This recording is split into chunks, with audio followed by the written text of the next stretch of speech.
I'm sitting in a gross Airbnb in Bangkok. It's the one room that has air conditioning, and the moment I leave it, I'm hit with a wall of humidity and city stench. The smell of this city is biting. As I walked on the streets, the sun blasted on me, and I would hopscotch from one air-conditioned building to the next.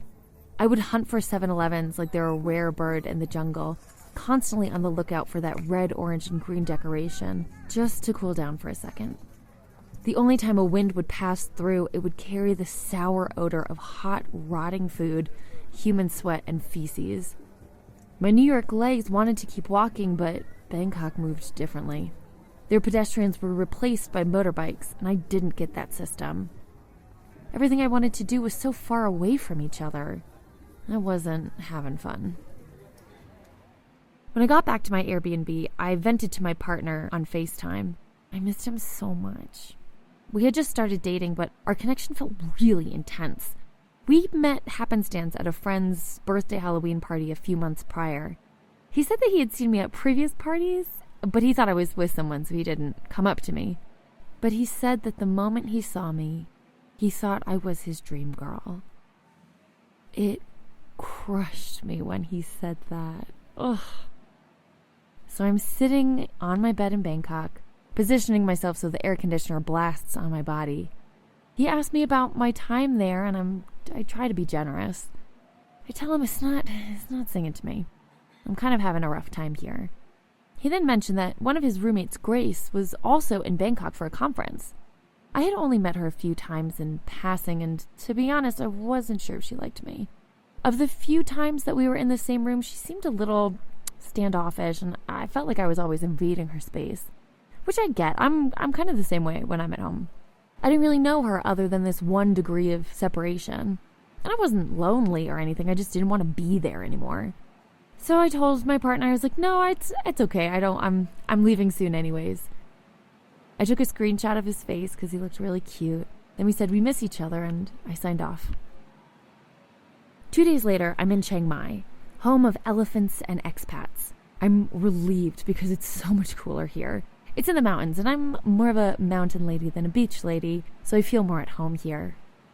My first night, I take a dip in the pool and work on this exact episode.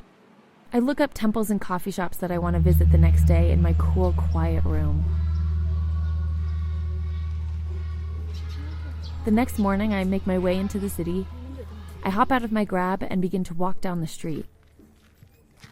I look down at my phone to see the direction I'm supposed to be going in and start walking down this wide sidewalk. Oh, I love how much space there is here. I can finally stretch my arms out. Down the road, I see another white girl walking towards me. She's a redhead about my size and rocking elephant pants and a flowy kimono. Now, Chiang Mai is filled with expats, but my brain picks something up. I think that the brain can recognize bodies even if we haven't been around them for very long. We quickly become familiar with people's idiosyncrasies, their gait, the shuffling of their feet, even if we're not conscious of it. And the body coming towards me did not seem new. We passed each other, and I paused. And I'm like, okay, the worst that I could do is embarrass myself in front of a stranger. So I turn 180 and shout out, "Grace!" And she's already turned around to shout out my name. We run up to each other and collapse into each other's arms. We hug each other the way that you hug people you've known since childhood and haven't seen in years. It was long and tight, overwhelmed by excitement and anticipation. Then we take a step back, look at each other in the face just to double check that this is happening, laugh and hug each other again.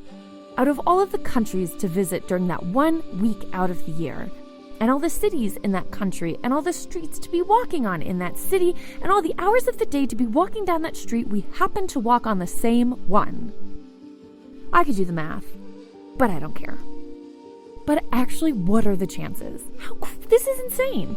I thought, okay, the universe is trying to tell me something. I mean, I have a psych degree. I know all about the probability and humans wanting to find order in the world, but this was different. This had to mean something more than just statistics and humans looking for meaning. Maybe bumping into Grace meant that being with my partner is the right idea. It was like a thumbs up from the universe saying, you're on your way. This is the guy. I mean, we'd only been dating for a few months, but our connection was so intense. Now, this was not my first travel coincidence, but I've had a ton of these happen to me all over the globe in the most unsuspecting places. But maybe I hadn't paid attention to those other times as closely as I should have. Maybe this time I should see the larger significance. It couldn't just be a fluke. I wanted to do an episode on travel coincidences because they're so commonplace and really fun. I love how easily our minds are blown when we're someplace new and we find the one thing that is surprisingly familiar. It's so exciting and possibly a little too much for our brains to handle. Today on the podcast, we talk about travel coincidences, those random moments you bump into someone from home when you're both thousands of miles away from it. What does this mean? Are we part of something that our brains can't understand? And can we base our life choices around a singular random chance? In this episode, I'm going to use the term the universe to explain what these underlying energies are that might be at play. Do I know it's the universe, or is it just my brain tweaking out? Let's take a chance and find out. I'm Adrienne Bain, and this is Strangers Abroad. Here we go.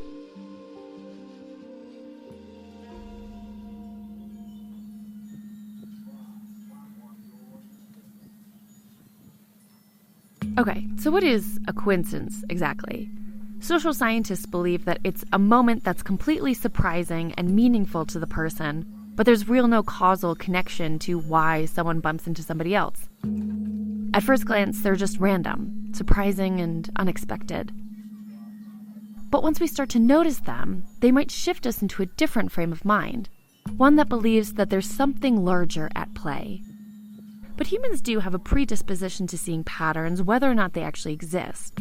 It's our way to create order. In a world of chaos, we're trying to keep it tidy. But coincidences have a way of straddling both worlds, the scientific and the divine. They feel like we've passed through a wrinkle in the cosmos. Like ghosts or aliens, people might not believe in them until it starts happening. Jan Ilunga, a podcasting guru, didn't believe in them at first.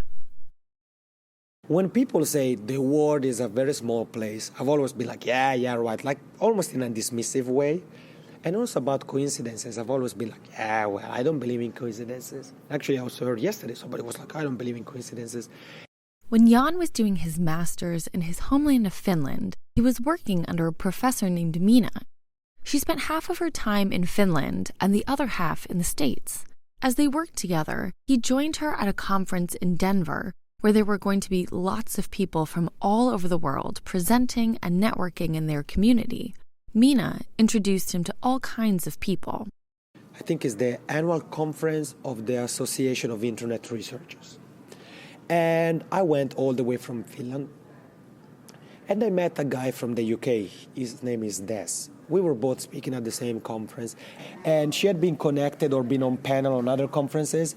And she had known Des from those conferences. So I connected with Des kind of through Minna, is the name of the professor I collaborated with.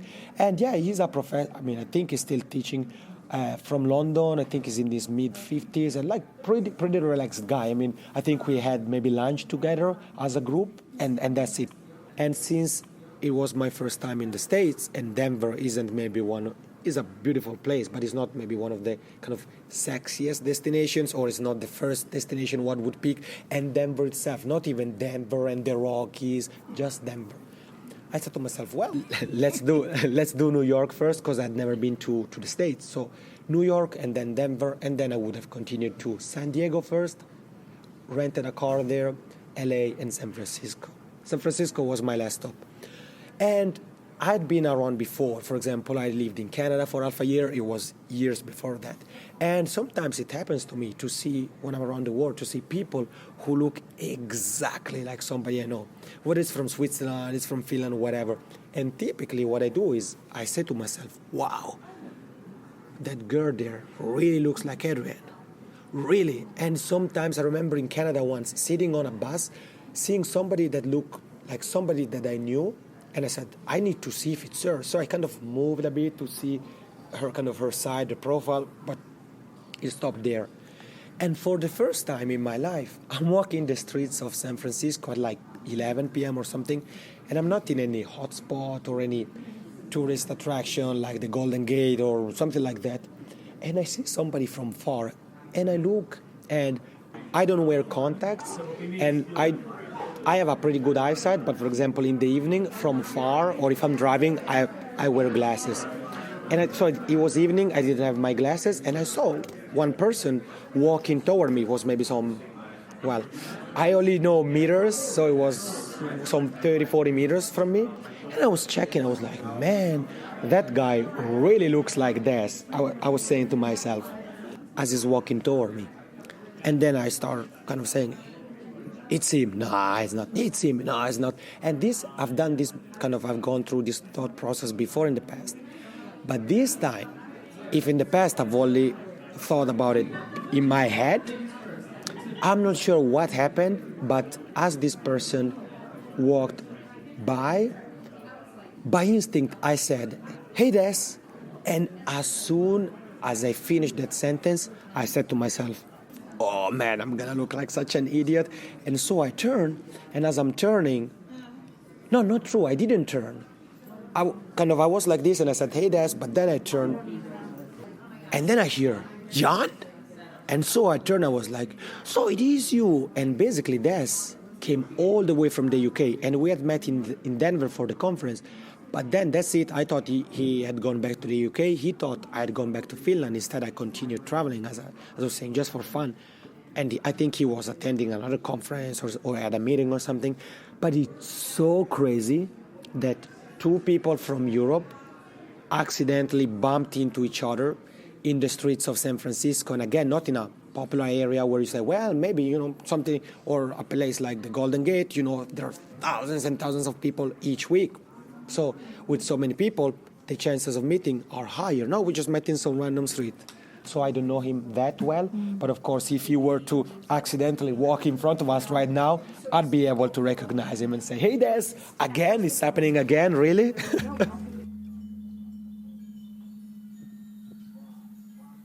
I think that coincidences are fun because our brains kind of tweak out for a second. It's a combination of the unlikely, the surprise, and experiencing something familiar in an unfamiliar space. We project our own meaning onto the event.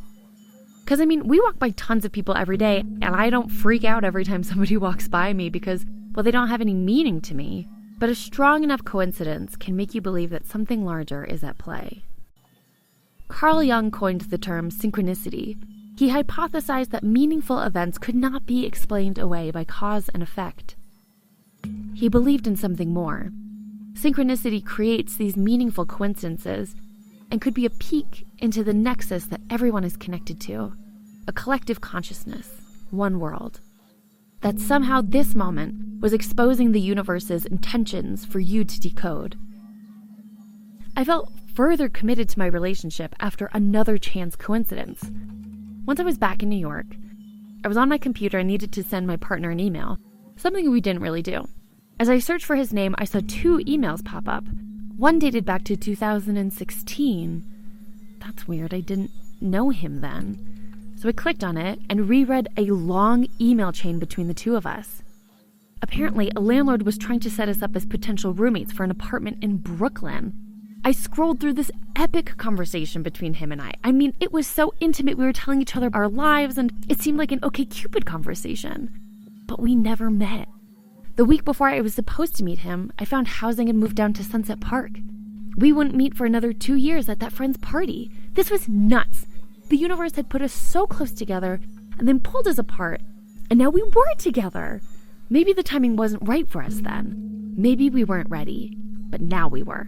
This has to be it. I felt like the universe was saying that this is the right direction, keep going. I know I shouldn't overinterpret it, but come on, this had to mean something. When these coincidences arise, we might believe that the universe is confirming our decisions, or maybe shaking us into our senses. And when we're going down the wrong path, the universe can be pretty blunt about it.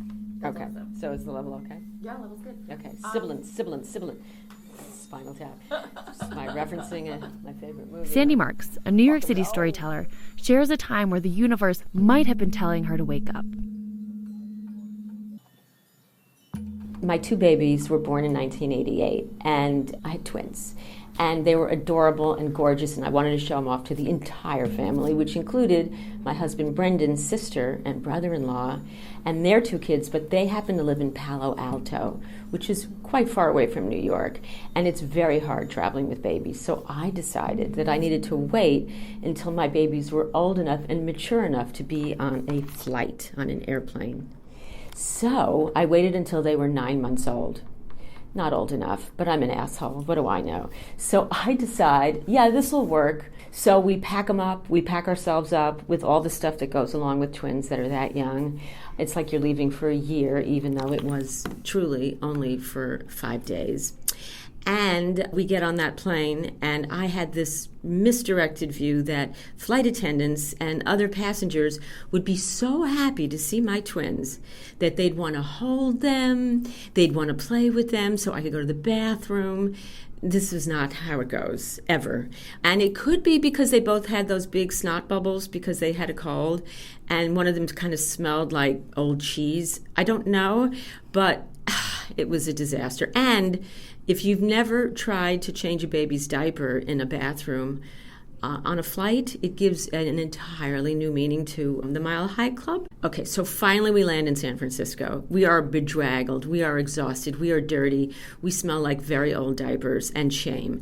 And we get off that plane with our double stroller and our booster seats and our huge diaper bag. And I swear there was like Pepperidge Farm goldfish cheesy snacks in everybody's hair because it's the only food I could consume while I was watching these babies. And we look like, can you imagine what people, when they arrived at Ellis Island, look like? When they limp over for their lice check?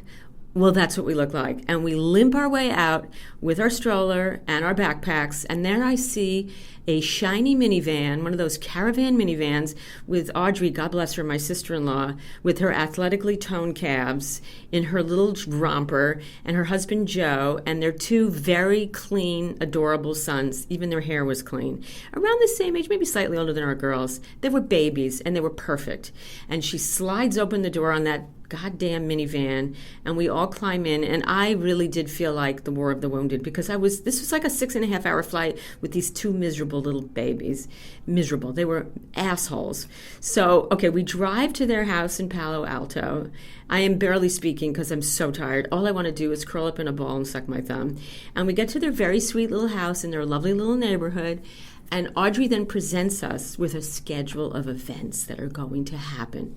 There is a complete written curriculum for us because that's how she rolls. This is the kind of woman who rolls her own hemp and shit and makes the furniture, and the children cannot play with plastic toys. She's the opposite of me.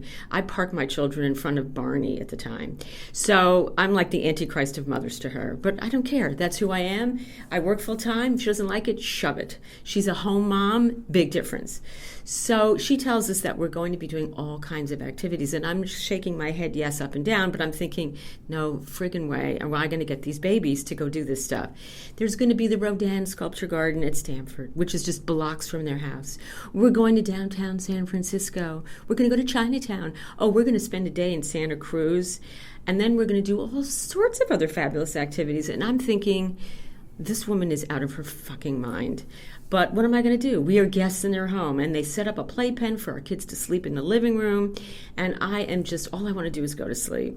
So we start following the rules, and the next morning I am awoken, it's like 6 a.m. to the smell of bran baking because she made fresh muffins, the bitch. I cannot believe it. She's so completely overly adequate at this shit. And believe me, if there was gluten-free at the time, there wouldn't have been gluten. But at the time, gluten wasn't a thing. I was surprised she didn't serve it on a dish that she had turned on a pottery wheel the week before. So we're eating and thinking oh, this is great. And I'm thinking, oh, God. And my kids are sucking down their sugary apple juice bottles while her kids are drinking some sort of high-protein shakes. I don't know. She's such a show-off. My babies are drinking still from their bottles. They're not even a year old. Her sons are sipping sippy cups. Those little bastards. Sippy cups. She probably claimed that they were reading at this point, but I don't remember. All right, so the first day is fine. We go to Stanford. We look at the sculptures. They're great. It's Rodin. What's not to love? Things are fine. We're all getting along, sort of. I don't really like them, but, I'm the bitchy sister-in-law. I'm supposed to be nice. Things are fine. The next day, my kids start getting sick, and I take this as a sign from God. I'm so happy, and I know that's a horrible thing to say because I'm a horrible mother, but I'm thinking I'm going to get a hall pass because these kids might be really sick.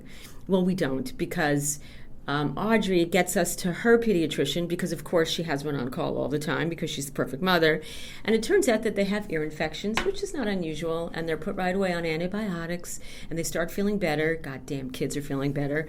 So we then go to Chinatown and do all these other activities in San Francisco. It's fine, but all I really want to do is take a nap because I'm on vacation from my job, and now I'm thinking I'm so tired from all the stuff that you have to do with babies on a vacation with this hyperactive sister-in-law.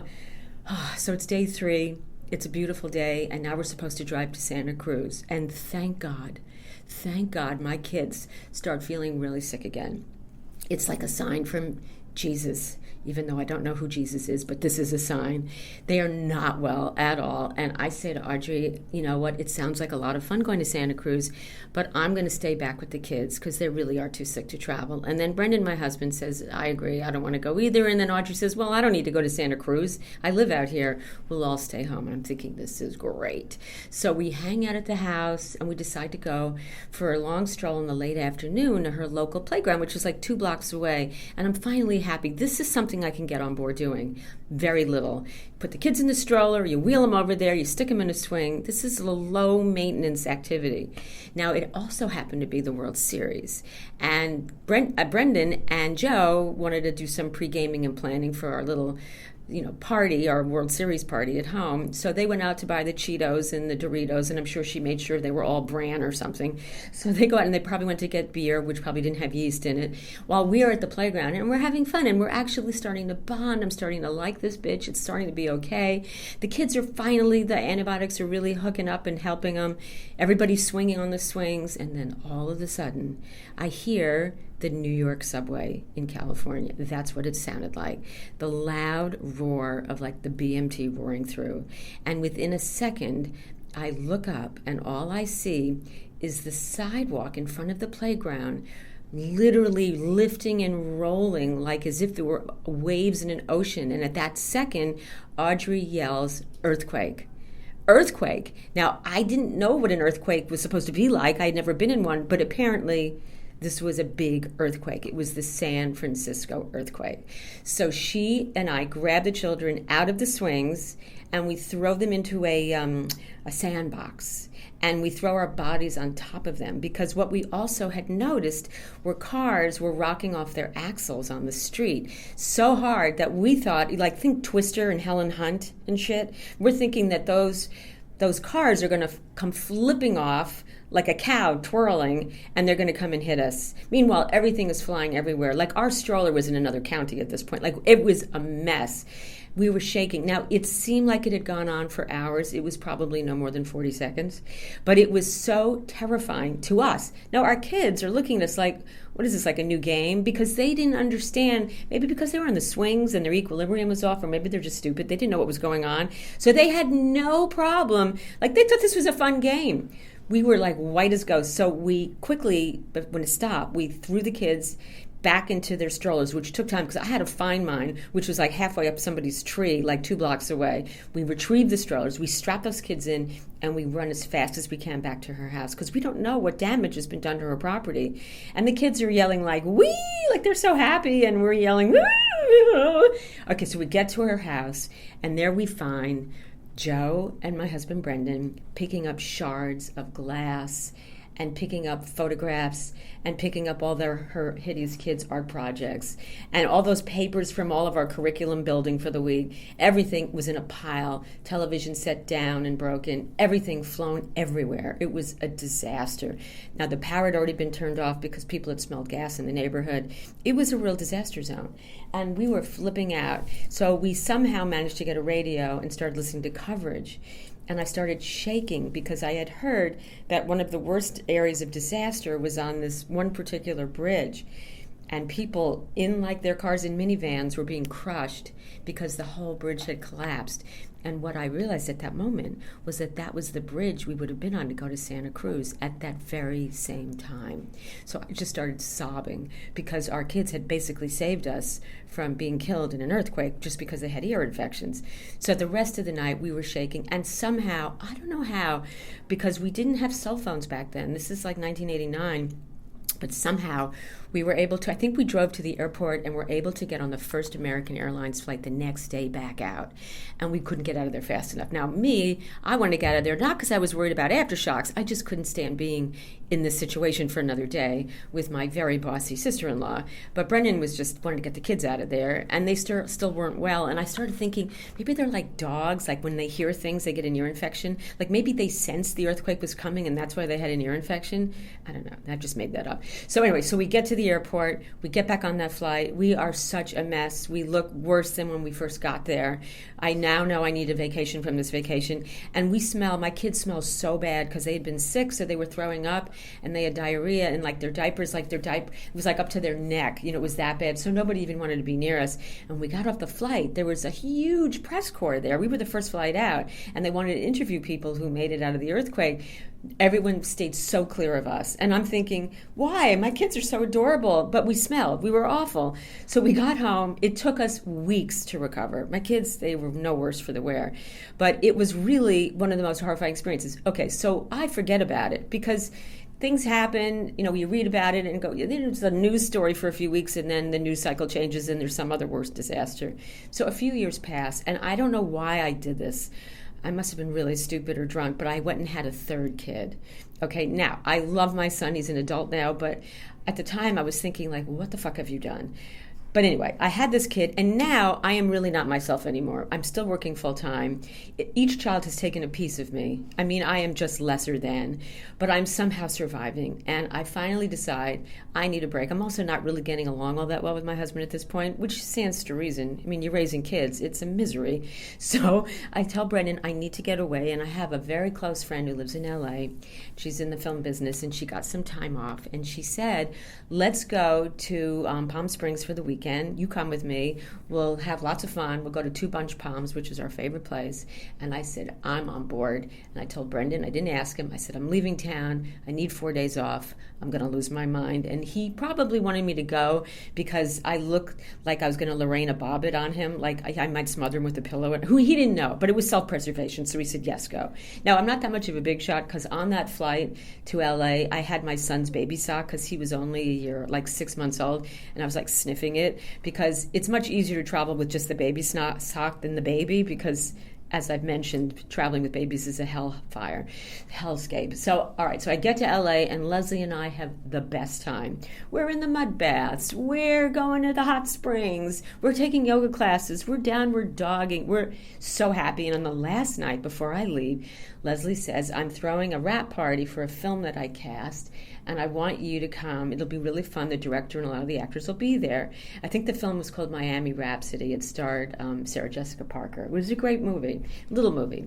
So I say, great, this is so much fun. And we have the best time. And I'm thinking, yes, life is so good. I'm back. I'm like feeling like myself again before I had kids, before all this crap got, and so finally I went to bed that night, and I was so peaceful, and I thought, yes, now I'm starting to really miss my family. This is what I needed. I needed to be away for a few days to really miss my children, even my husband. And I fall into the deepest sleep because my flight's the next morning, and I want to be fresh. And then at around 4 o'clock, 4:15 in the morning, I hear the subway. And at first I think, am I dreaming? Am I back in my New York City apartment and it's the subway? No, wait a minute, I'm still in LA. But I'm hearing a train. What the hell? I wake up, and above my head is one of those ceiling fans that spins, and it's weaving and bobbing, and I'm thinking, oh my God, I'm in another earthquake, and that fan is going to decapitate me. I'm going to be on the cover of the New York Post. New York girls gets decapitated in LA by a ceiling fan. And Leslie and I, it's dark, there's no power. Leslie and I are screaming, and she's yelling earthquake, just like, I guess that's code. Like if you live in LA or San Francisco, if it's happening, you're supposed to just, if you say it, it's like Ali Ali Siegfried.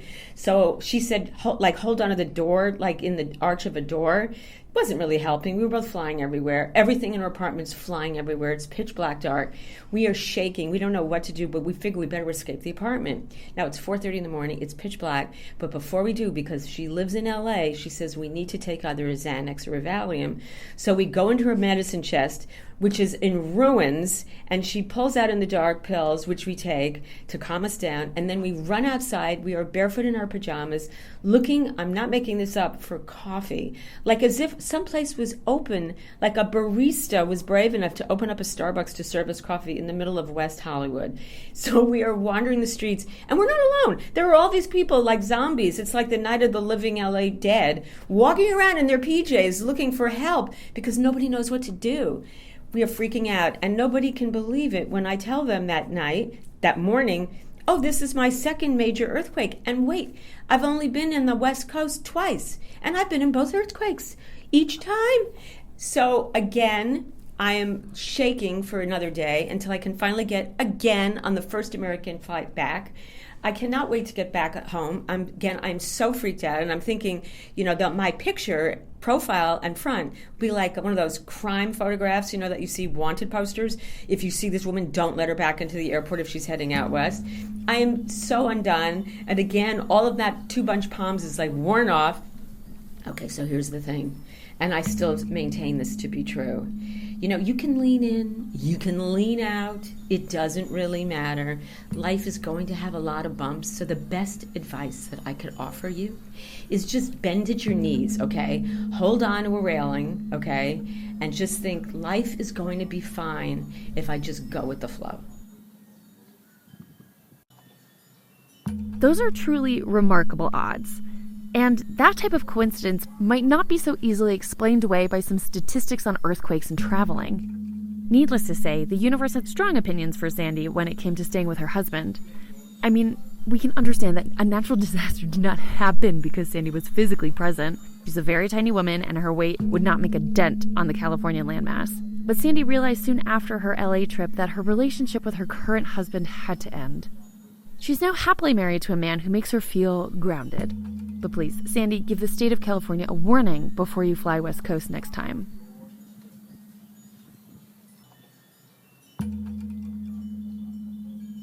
The summer with my partner was going spectacularly.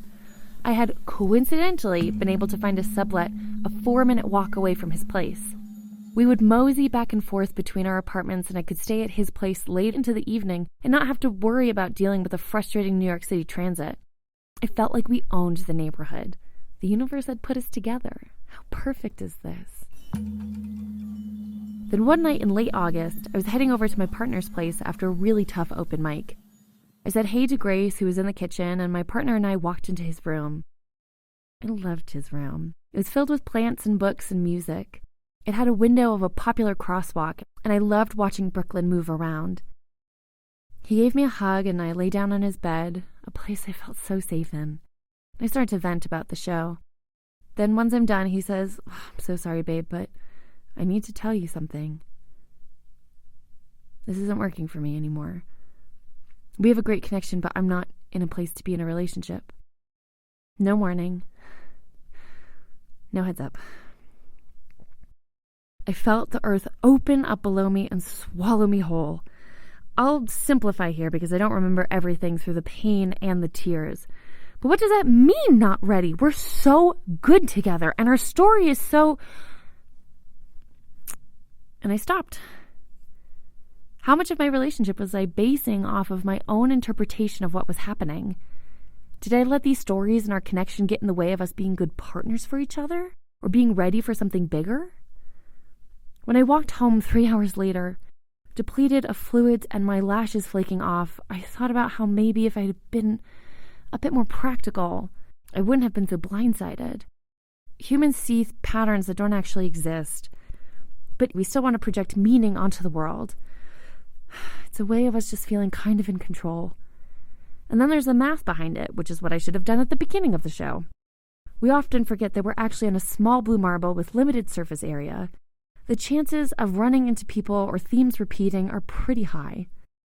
I knew this. I have a psychology degree, for God's sake, and I still let myself be taken over by my human need to find meaning. I wanted the universe to reach its hand out and tell me that I'm on the right path. So I saw what I wanted to see.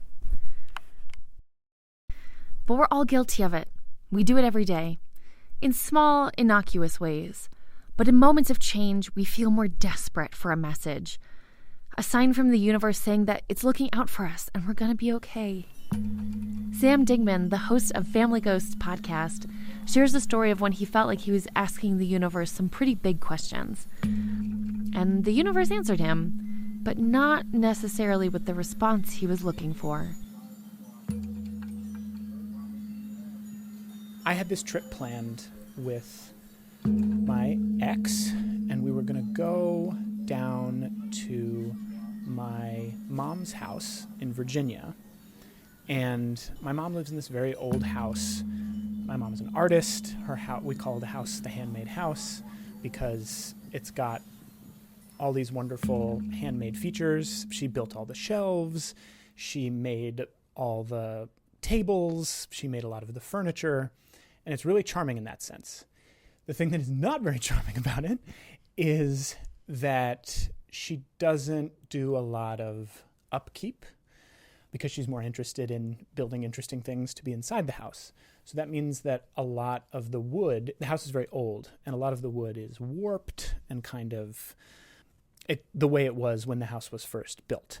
So the result of that is that the doors to the rooms don't really close because the wood has shifted over the years. And the upshot of all this is that it's actually, even though it's a decently sized house, there's not a lot of privacy. And so something that my ex and I had found when we would spend time there together was that it was hard to, like at the end of the night, to go to like the guest room that we were staying in and like shut the door and just have time to ourselves. And I don't even mean that in a sex way. I mean, I do mean it that way, but I also mean it in the way of like, just to be able to have a conversation where it's like, that was a lot today, dealing with family dynamics or whatever, or something like that. And so we had come up with this idea, which is the third floor of our house was built much later. And that's where my childhood bedroom was. And that was much newer construction. And so it had a door that closed. It was 3 floors up, so it was much more private. But the reason we never spent time in there is because I basically walked out that door when I was 18 to go to college and have never returned. So it still looks like an 18-year-old boy's room, which means it has like old baseball jerseys everywhere and comic books. And so the room is covered in all of this detritus, most of which is baseball themed, because the greatest thing I could possibly imagine happening in a young boy's life is to visit all, at the time, I think it was 28 Major League Baseball stadiums over the course of life. That was my greatest dream. Not a super clean romantic setting, let us say. So we had come up with this plan that for future visits, if we just took a weekend and cleaned that room out, then we would have a space that we could use. So we had this weekend plan, this specific weekend plan. It was August of 2014. And we were going to go down there and we were going to do it. And then we broke up. And I was really distraught because this was, at the time, the most serious that I had ever felt about another person. It was the first time I had ever felt like I could really see a future with somebody. And I was just really, really devastated. And it was one of those things, you know how sometimes when you go through a breakup, it kind of like wipes your brain and you go into maintenance mode and you're only thinking about the thing that's 5 minutes ahead of you and you're just kind of trying to get through the day. So I forgot that we had planned this trip. The breakup happened in, I think, July. And I forgot that we had planned this trip. So I woke up one day on a Friday and realized that I was supposed to drive home for this visit. And because I had, when we were still together, because I had known I was going to be there, I had made plans to have lunch with my dad. My mom was out of town, which is why we thought we could spend some time in the house cleaning things out without getting in anyone's way. And I thought, well, I guess I'll go down there and I'll still have lunch with my dad. This was Friday, so I was like, I'll drive down on Friday. I'll wake up on Saturday, I'll have lunch with my dad. And then I'll figure out something else to do. So I get to Alexandria. I wake up on Saturday. I have lunch with my dad. He asks me how things are going. I kind of tell him the whole story. Puts me in a pretty down place. And then I go out and I walk out to my car, and I just feel this overwhelming sense of like, I have to get out of this town. Like, the whole reason I'm here on this weekend is because I was supposed to do this thing with my ex that I was so excited about. That's the only reason I'm here. And because she is not here, I can't physically be in this space. And I don't want to go back to my apartment because that's where we used to live together. So I don't want to be in that space either. Where am I going to go? So I decide I'm going to go to Cleveland, which sounds a little bit random. But the reason that I decided to go to Cleveland is I love baseball very, very deeply. As a matter of fact, at this time, I had a baseball podcast that I hosted with a friend of mine that was all about the Baltimore Orioles, my favorite team. And particularly in the midst of this breakup, that podcast and baseball had been a huge source of comfort to me. Just getting to spend an hour and a half a week escaping anything that I had remote control over in my life and talking about this collection of 25 men I will never meet who I've decided to invest all of my emotional well-being in. So, and I hadn't been to see an Orioles game at all that summer, which I usually try to make a point of getting to see at least a couple. And I knew that they were in Cleveland that night, and I had never been to Progressive Field, which is where the Cleveland professional baseball team plays. And I just had this thought, like, what if I just went to Cleveland? The game starts at 7. I think it was like noon. And I was like, can I make it to Cleveland in 7 hours? So I remember I was sitting in the parking lot outside the restaurant where I just had lunch with my dad. And I opened up Google Maps and I put in Progressive Field. And it said estimated time of arrival if you leave right now, 7:02. And the game started at 7:05. And I just pulled out of the parking lot and started driving to Cleveland. Now I realize that some people might hear me say that I made this snap decision to drive 7 hours into the industrial Midwest and have no relationship to making that choice. Like, have no connection to the idea of wanting to be in the car by yourself for that long to go to a baseball game that, for all you know, might be sold out and where your team is likely to lose. But what you need to know about me is that driving is actually my favorite thing to do in the entire world. Nothing makes me happier. Nothing makes me feel more like myself. I think I got like 3 hours into the trip when I started to realize this is a little bit crazy. Like, this is real impulsive. It's not like Cleveland is a super dangerous place where I'm going to get kidnapped, or it's not like I was going somewhere that was dangerous, but I wasn't going there in a particularly good emotional state. I had like 2 beers at lunch with my dad and I was driving real fast because I wanted to get there for the first pitch. So I thought I should probably just call some people and tell them that I'm going to Cleveland. So I started doing that, and I got a lot of like, you're doing what? What? Why are you doing that? You realize you're going to have to drive back from Cleveland. And they were like, okay, well, just be careful. So I drive and I drive and I drive and I drive. I get a speeding ticket at one point, but I still make it to Progressive Field in time for the first pitch of the game. I park the car and I go running into this baseball stadium in downtown Cleveland. I buy a ticket at the gate. I tell myself, like, you just drove all the way here. You're going to get yourself a nice ticket for this game. So I got like field level seats just behind home plate. And I go walking in right as they're finishing up singing the national anthem. And I think to myself, like, here I am. I am in Cleveland, Ohio, all by myself. I'm on an adventure. Who knows what's going to happen? I'm about to see my favorite baseball team in a place I've never seen them before. I don't know a soul in this town. So I go over and I sit down in my seat. I start watching the game. Now, The Orioles are a very bad baseball team. And despite the fact that I had just driven, whatever it was, 7 or 8 hours to see them in hopes that they could restore my faith in my life, it's like 3 innings in and they're getting absolutely smoked. They're losing like 7-0. And I'm like, it's okay. It's okay. It's still a really great experience. Still a great experience.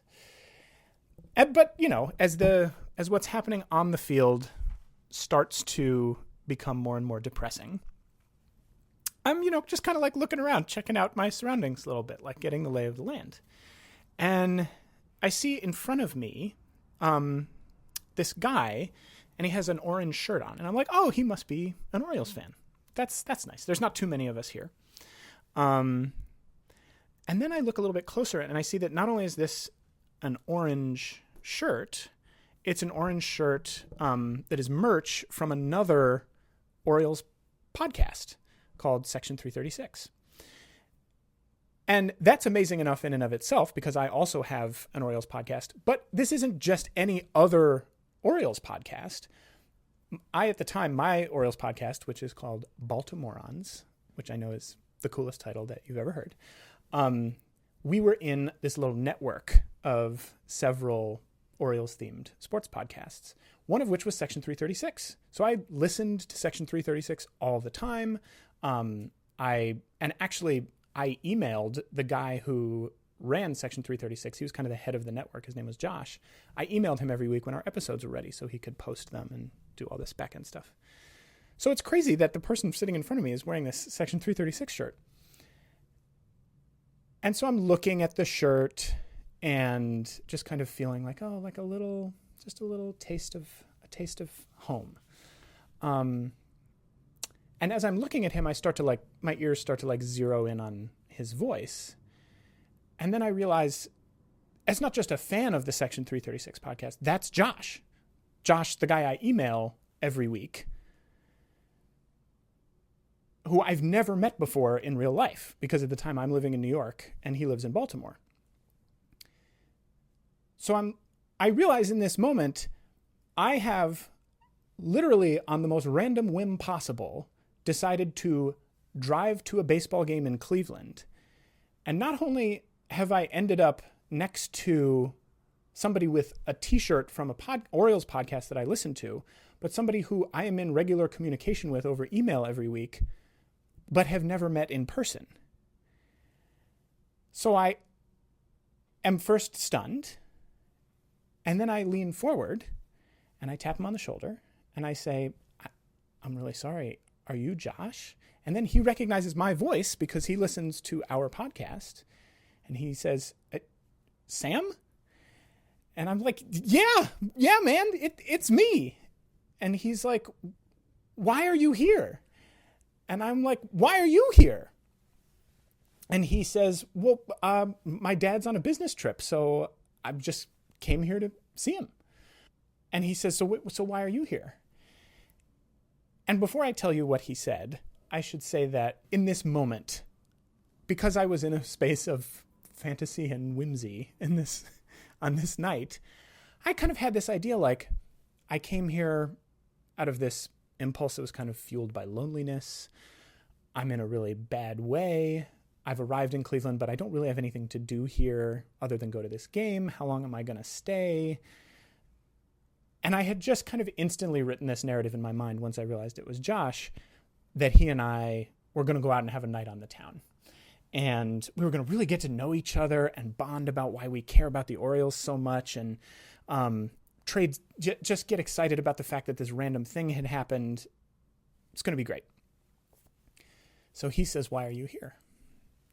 And I say, I just broke up with my girlfriend.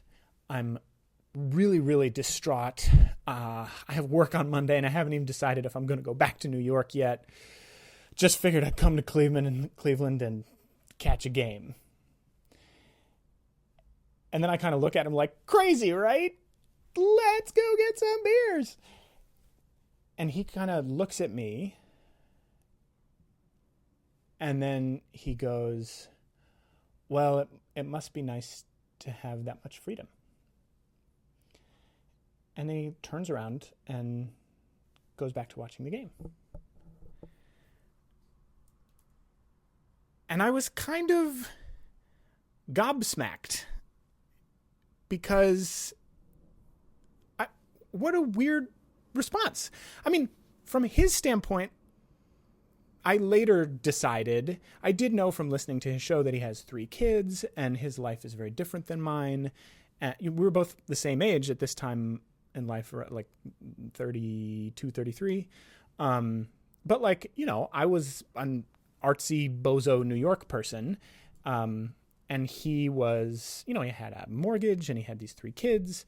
I knew that he was a person of faith, and lived in the suburbs of Baltimore, just like a very different life. And I knew all of that, but I guess I thought, come on, like baseball brotherhood, like podcast brotherhood, like we're in Cleveland. It makes no sense that we're in Cleveland. This is a golden moment. Like, let's have an incredible time together. But he just kind of turned around and went back to watching the game, and we didn't talk the rest of the game. I think it was like the 3rd or the 4th inning, so 2/3. We were like a third of the way through the game.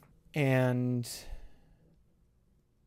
at the end of the game, he kind of stood up and with his parents and said like, well, it's crazy to run into you.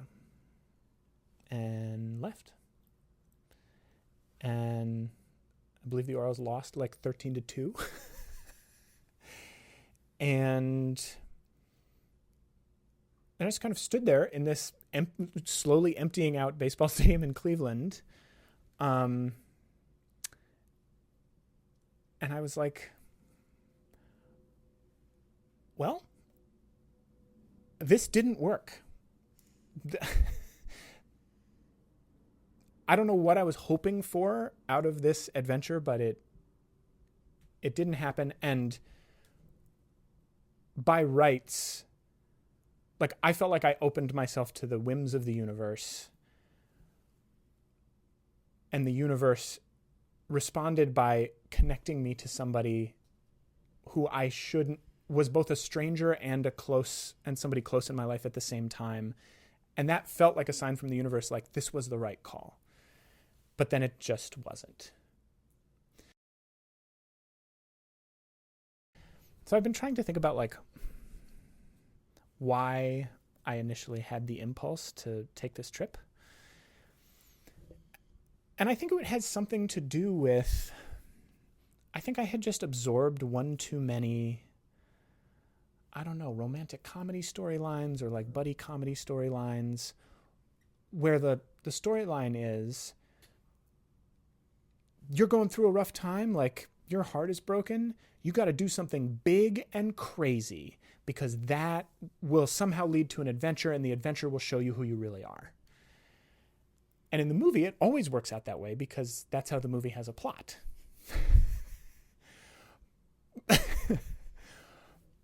But in reality, even if you have this coincidence right at the center of following this impulse that seems like it should lead to a movie plot, there's no guarantee that, like in retrospect, it makes total sense that Josh had that response because he knows nothing about my life. We're not friends. And he probably thought to himself, I could never make a decision as reckless as what Sam is doing because I have a responsibility to my fucking family. So it's offensive to me that he was able to be so casual about doing this. I'm just imagining these might be the thoughts that went through his head. But it's totally fair that he felt that way. Like there was no reason for me to expect we were going to be like insta-buds. And I think now, at the time, this was probably the biggest relationship, like life rupture I had ever been through. And I think now, I don't think I would have the same expectation. Like I think now I am aware that when something incredibly disruptive happens, it is traumatizing. You need to take a lot of time with it. And the change that happens is not that you undergo some magical experience that makes the hurt go away. It's that you have to build in and acknowledge the amount of time you need in your life to integrate this experience that you've been through. And it takes and there's no shortcuts. And I was looking for a shortcut. Do you find that his denial of you defined your experience? It completely defined my experience. And why did you allow that to happen? That's a really interesting question. I think the reason I allowed it to happen is because I think I had used my last shred of self-actualization at that time on that day in making the decision to drive to Cleveland.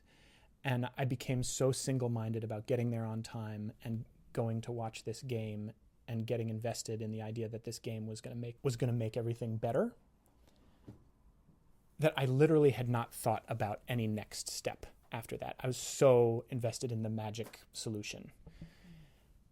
So seeing him made me feel like, that's it. That's the next thing. The universe is rewarding me. I don't have to be responsible for this decision that I've made because I can put all of my life on him in this moment. And then when I was rebuffed, I had no backup plan. Do you tend to believe in coincidences? I believe in coincidences because what we would more commonly refer to as a coincidence, like Josh being at this baseball game that there was no reason to expect either of us would be at, because that feels so outside the realm of that imposed order, I think it is really tempting to interpret that as the universe smiling on you somehow or trying to convey something to you. And there's like a dream logic to it almost, where like when you dream about something that's really extreme and you wake up and you can't stop thinking about it, I think that's usually because that's your subconscious trying to tell you to focus on something or think about something. So there can be a reason when you experience a coincidence like that to assume that it's the same logic. So I think in that moment,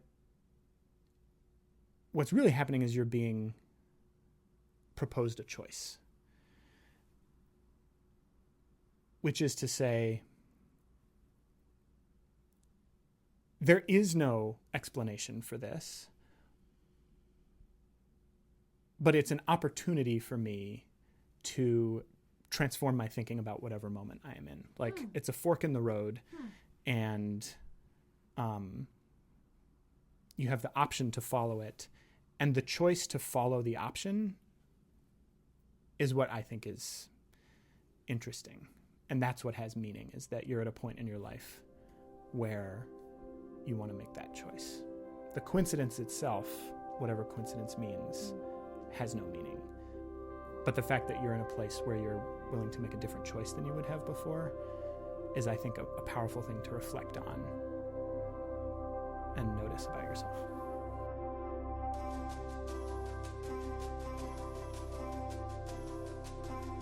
I think we want the universe to take care of us. When we're lost or want something, we turn to it like a motherly breast to suckle on. It makes us feel connected, even if it is just random chance. Coincidences happen in so many ways, but I still don't know what they mean. They're fun for sure, but are they a message? Or did you land on the 1 out of 10,000 odds of bumping into someone?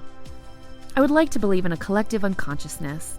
The idea that there's a universal fabric underneath us at play that we have yet to access. And coincidences are a glimpse into that omnipresent force.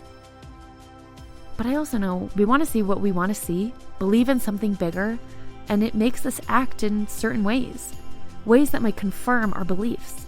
These meaningful encounters are in the eye of the beholder. We can place whatever ideas we want onto them. I could have interpreted my Thai encounter as something totally different, or if I didn't know Grace, I would have just walked right by her. But as I walked around those Thai streets, I wanted to believe that my partner and I were meant to be, that the universe was slowly matching our lines to be in one unified direction, that my life had some type of story arc to it that the universe was crafting. But the universe doesn't care about the stories I tell myself and has no stake in confirming them. And although my ex-partner was the closest connection I've ever had with someone, our meeting was just a series of chance occurrences, and a coincidence is not a commitment. Like Sandy said, sometimes you have to hold on to whatever ride the universe takes you on and try to have fun while it lasts.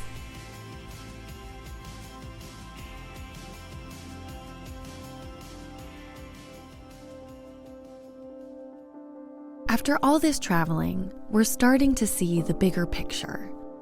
We have moments where our eyes dilate, egos deflate, and our minds grow. We're overwhelmed with what we're going through and often feel tiny, humbled by what is before us. Next time on Strangers Abroad.